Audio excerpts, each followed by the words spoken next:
صدقات یعنی زکات و خیرات تو مفلسوں اور ناداروں اور کارکنان صدقات کا حق ہے، اور ان لوگوں کا جن کے دل جیتنا منظور ہے، اور غلاموں کے آزاد کرانے میں، اور قرض داروں کے قرض ادا کرنے میں، اور اللہ کی راہ میں، اور مسافروں کی مدد میں بھی یہ مال خرچ کرنا چاہیے۔ یہ مصارف اللہ کی طرف سے مقرر کر دیے گئے ہیں، اور اللہ جاننے والا ہے، حکمت والا ہے۔ اور ان میں بعض ایسے ہیں جو پیغمبر کو ایذا دیتے ہیں اور کہتے ہیں کہ یہ شخص نرا کان ہے۔ ان سے کہہ دو کہ وہ کان ہے تو تمہاری بھلائی کے لیے،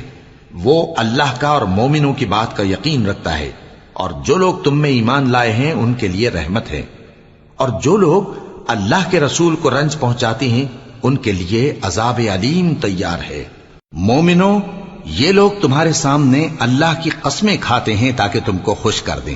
حالانکہ اگر یہ دل سے مومن ہوتے تو اللہ اور اس کے پیغمبر اس بات کے زیادہ حقدار ہیں کہ یہ انہیں خوش کریں۔